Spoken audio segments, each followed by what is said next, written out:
बिहोमा दंमोन आरो बे लाइसिखौ दुलाराय बर' फरायसा आफादनि जि गिबि महर बेखौ बर' छात्र सन्था बे आफादा दिहुनदोंमोन 1920 मायथाइनिफ्राय 1937 मायथाइ बे समहालागै बेखिनिखौ बिबार मुगा होननानै बुंनाय जादों दिनै उदालगुरि कलेजाव बर'नि मोनसे जारिमिनारि हाबाफारि लानाय जादों बेनो जादों बर'नि गिबि लाइसि बिबार बे बिबारा 1924 मायथाइयाव गिबि खेबनि थाखाय ओंखारदोंमोन आरो कन्टिनिउसलि बोसोरनै ओंखारदोंमोन आरो बेखौनो दिनै 100 बोसोर कमप्लिट जानायखाय 100 बोसोरारि मोनसे खुंथाय हाबाफारि लानायजों उदालगुरि कलेजाव खुंनाय जादों बे बिबारा बर'फोरनि थुनलाइ आरो समाजारि गासै बाथ्राखौ बेरखांहोनाय मोनसे थुनलाइमोन जेरावहाय खन्थाइ रायथाइ आनखि बर'नि अनगायैबो असमिया रावजोंबो बेवहाय लिरबिदां ओंखारदोंमोन आरो बिनि सुजुगिरि हिसाबै दंमोन सतिश चन्द्र बसुमतारी मोनसे समनि बर' थुनलाइनि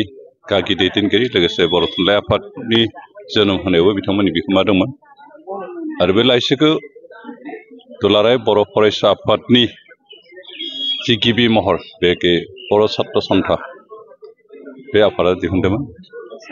1920 मायथाइनिफ्राय 1937 मायथाइ बे समहालागै बेखिनिखौ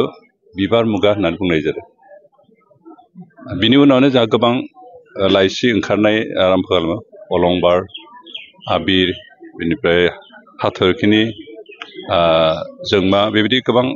लाइसि दिहुनो आरो बिनि गेजेरजों बर'नि राव आरो बर' थुनलाइखौ जौगाखांनो थाखाय खामानि मावदों जों बेनिखाय जाय दैदेनगिरिफ्रा गोबां बाथ्रा साननानै बर' थुनलाइनि बिथिङाव गोदान मोनसे महर लाबोनो थाखाय बे माबाखौ लाइसिखौ दिहुनबाय बिथांमोनखौ थारैनो सनमान जासिदों मान बावदों आरो बिथांमोनखौ साबायखरबो होदों जि समाव बर'फ्रा गोरों गोरायानो खोब खममोन लिरनाय फरायनाय बर'फोरनि गेजेराव गैथारामोन खिन्थु जि साफा सानै ओंखारदों बिथांमोना बेखिनिखौ नाजानानै जे बे लाइसिखौ दिहुनदों आरो दिहुननानै बर'नि गेजेराव थुनलाइनि जिथु मा बुंगोन जिथु मेहेर बेखौ जागायजेनदों आरो उन जोलैफोरखौ बर' राव आरो बर' थुनलाइनि थाखाय खामानि मावनो थाखाय बिथांमोना थुलुंगा होलांदों आरो बेनिखायनो जों बिथांमोनखौ साबायखर होयो दिनै बे बिबारनि 100 बोसोर कमप्लिट जानायाव बर' थुनलाइ आफादा गोबां बाथ्रा साननानै बिनि 100 बोसोरारि हाबाफारि लानाया जोबोर मोजां जादों दिनैनि बे हाबाफारियाव जोंफोर जायफोर एल्डार्स जायफोर गोरों गोरा बै बिबार मुगाखौ एसेबाबो मोनबोनाय मानसि बिथांमोना हयथ' गोसोआव दुखु मोनगोन जे बे लाइसिखौ दिहुननायाव जायफोरा कन्ट्रिबिउसन होदोंमोन जायफोरा गिबि आगान लादोंमोन बिथांमोना जोंनि गेजेराव गैला बेबायदि हिसाबै बिथांमोना गोबां दुखु मोननो हागौ खिन्थु आं फोथायदों जोंनि उन जोलैया दावगाफुनाय सेंग्रा सिख्लाफ्रा बे हाबाफारि लानायनि गेजेरजों बर' थुनलाइनि बागै बर' रावखौ सिबिनायनि बागै गोबां थुलुंगा मोनगोन आरो गोबां साहस मोनगोन आरो बेनिखायनो दिनैनि बे हाबाफारिया थारैनो उन जोलैनि थाखाय मोनसे गोगोम बिथा बायदि जाबाय जाय बिथायाव गसंनानै जोंनि उन जोलैया थुनलाइ सिबिनो राव सिबिनो आरो गावनि हारिमुनि गासै बिथिंखौ प्रसार खालामनो थाखाय बिथांमोना गोसोआव बोलो मोनगोन आरो गोसोआव साहस मोनगोन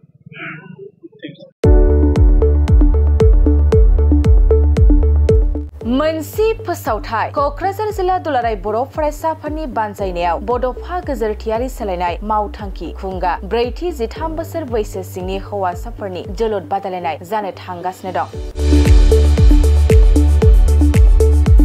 थारैनो दुलाराय बर' फरायसा आफादा बर' हारिखौ फारफ्रोमबो बिथिङाव जौगाहोनो थाखाय थाद'नाय गैयै हाबा मावबोगासिनो दं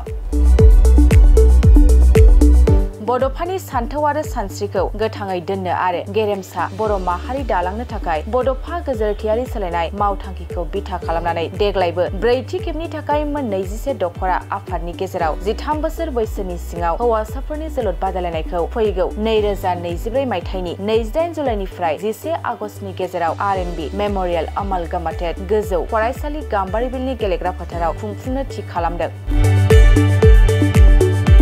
बेनिखायनो गेलेमु बिथिंखौ आगानसे दावगाहोनायनि मिजिं लानानै खुंनाय हाबाफारिखौ फैगौ 28 जुलाइ खालि बेखेवनाय हाबाफारियाव जोलुर मोजां मोनग्रा नोंथांमोनखौ लैहोर लैहोर फैनानै थुलुंगा होफैनो थाखाय क'क्राझार जिल्ला दुलाराय बर' फरायसा आफादनिफ्राय गुरै हांख्रायहरदों।